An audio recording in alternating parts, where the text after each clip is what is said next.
Hello friends and enemies, welcome to, or back to, Happy for Now, it's me Isabel here with your DNFs and least favorite reads of 2024. I'm here to give you all the negative content you want. I love these videos. I know there are people who don't do them because I just don't want to be me. No, I'm here to tell you why I didn't like a thing. Maybe you'll love it because sometimes I pick a thing up because someone hated it. Listen, there are people who hate certain things in romance and I'm like, okay, no, but I'm gonna love this book because you hated it. I'm not gonna tell you who those people are, but there are people that I will see a review from that I'm like, yes, I'm gonna enjoy this. And guess what? I usually do. So I'm here with my least favorite reads and my DNFs from the year 2024, which truly one of my goals in 2025, I think, is to DNF more. I keep saying I'm gonna DNF more and I'm not great. Like, I don't track it well is the problem. So I do need to do that. I need to start tracking my DNFs better. So we're gonna work on that in 2024 because I think, I have to read a little bit of it to DNF it like fully, but I want to do better this year. All right, so this is your final heads up before we start this. If you don't like negative content, you don't want me to hear me talk bad about a book you maybe loved, skedaddle. Just go on. It's cool. It's cool. But yeah, let's start by going through my DNFs of the year. Some of which I'll talk about how I potentially may return to because I kind of would like to give them another chance. I'm just not sure about. But first up is my first DNF of 2024, which was Ruby Spencer's Whiskey Year. This was the first book I bought, I think, in 2024. I picked this up with a physical copy of this up with Shay and May on our little girls trip that we took up to May's house. And I don't think I made it more than 50 pages into this. I don't quite remember how far I made it. I just remember I was so bored out of my mind that I DNF'd it very quickly. And I didn't really love the writing. And I do believe we had confusions between bourbon and whiskey, which is a pet peeve of mine. So there's that. Then I DNF'd Lore of the Wilds. This was a fantasy romance debut. I loved the cover. I liked the concept. I didn't get very far and I was very, very bored in the audiobook. A lot of the time, if I'm reading something via audiobook, I will finish it because it's an audiobook and I can just kind of get through a thing sometimes that way. I could not on this. I have a physical copy of this and I would like to try to revisit it because I'm just curious to see if I'd like it more maybe upon retry, but first go was a no-go. Then we have Defense of Hearts by Ali Siz. I think I DNF'd this, if I recall correctly, because I was so annoyed at the dislike between the hero and our hero and heroine, like our love interests, because for no real reason they disliked each other basically off of assumptions, and I was like, you're grown adults, get over it. Then I DNF'd The Hurricane Wars by Thea Guzman. I was really excited for this. I think it relied too heavily on you having enough Star Wars knowledge to enjoy it, but also tried to take that out of it, which then made it even harder to read. It was weird, and I did not have a good time.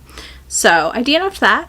And then we have A Novel Love Story by Ashley Poston. I have loved her YA titles. I have loved most of her adult romances besides this one. I was going to finish it. May finished it, told me the ending. I got pissed and DNF'd it. I was like, absolutely not. So I think this one is one of those cases where premise, fantastic, execution, and how it all came together would not have worked for me. So I'm glad I DNF'd it instead of having a 2-star. Then we have This Ravenous Fate by Haley Dennings. This was my final DNF of 2024. And I'm really sad. I wanted Harlem Renaissance vampires and Sapphic, and that was there. But I felt like the world building was really muddy. I felt like it just needed another pass at edits almost, honestly. And that's not on Haley, and maybe I'll try it again sometime. I did do the audiobook. Maybe I'll try to read it. I'm just not sure.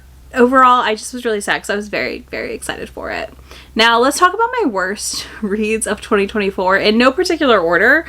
I just kind of wrote these down. I have 8 of them for you, and I need to keep better track next year of both these categories because I felt like I was looking at my list and I was like, I feel like I had other things that would have made this list if I had kept better notes for myself, and I did not, so that's fine. All right, first up we have Spookily Yours by Jennifer Chipman. This was a members pick. This was the only flop of the year, I think, for all of us. Maybe one of 2 flops out of 12 books, so I'm proud of my members book club. We've done good, y'all. We did a good job. Spookily Yours for me was another situation in which the premise sounded fantastic. She saves this cat. The cat turns out to be a demon. He is there trying to find his brother's mate. And it turns out they're fated mates also, him and this witch. And demons are kind of not liked in this place that he's at in the human world, I guess. And yeah, she's a witch.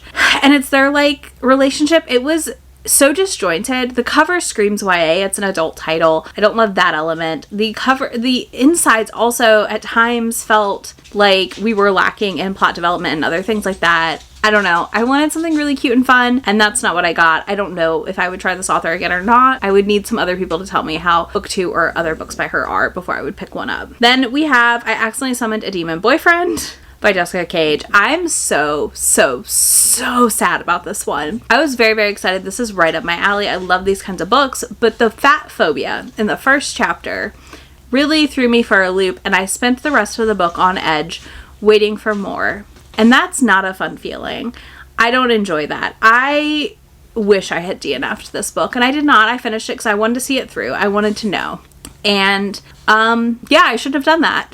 This for me, I know a lot of people have loved it, and I totally can see what would be to love about it, but I feel like it was also disconnected plot-wise and just needed a little more editing, or like another round of just kind of technical stuff, like to tidy up plot lines. I would try another book by this author, but I'm not there yet to do so. I definitely left this one just very disappointed. Then we have A Proposal They Can't Refuse by Natalie Conyers. I was so excited for this. I thought it sounded so cute.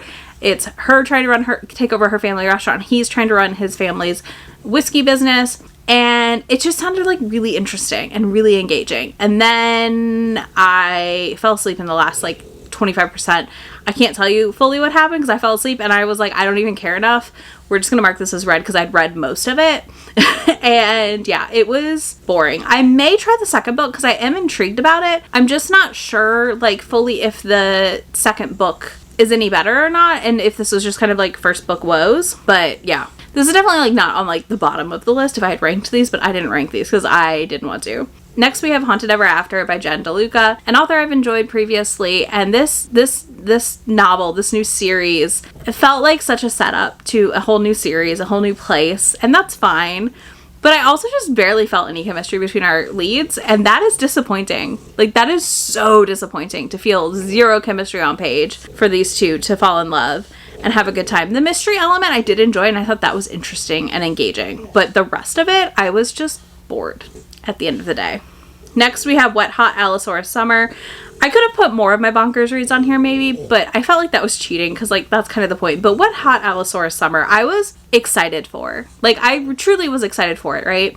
I thought it was going to be something I would really enjoy, and it seemed like such a fun premise. And this was like, this took like a bonkers premise and made it semi-serious, which I didn't love. It had some unexplained plot points that never like were redeemed or like clarified. And it was just really strange in that way of like, not in the same way as a book can be bonkers when I read them.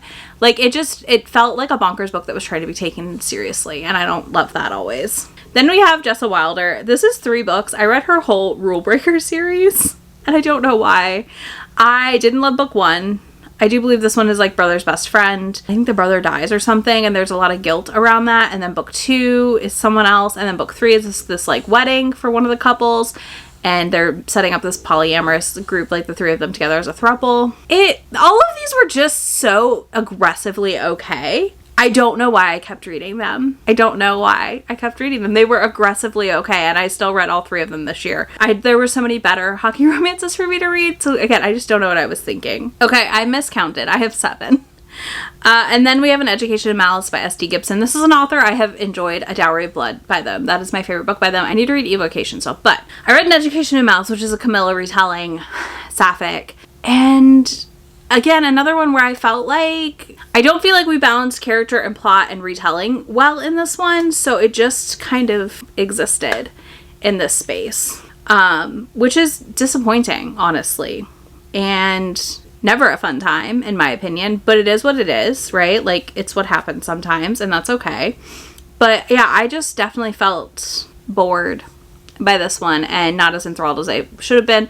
I do love Dracula. I love old vampire stories and those like retellings of them usually, so hence why I loved like A Dowry in Blood. I'm not done with S.T. Gibson by any means. I wanted more out of this. I wanted more dark academia vibes than it gave. I wanted a lot more just grit to it, I guess, than we got, I feel like, but it just didn't work for me. Those are the 6 books I DNF'd, the 7 books I would say were my worst reads of the year.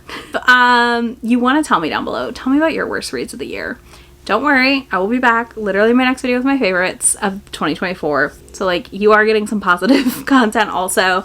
But yeah, let me know your worst reads. I love knowing what people don't like to read and why, because I think it's a really insightful way to rec books to people and also like kind of be able to see taste wise like where we line up, because we may have some similar favorites, but where we don't line up in dislikes, I feel like it's where I can like better navigate some things. Anyways, let me know that down below. If you don't do any of that, give me a thumbs down emoji, because I just think that'll be funny.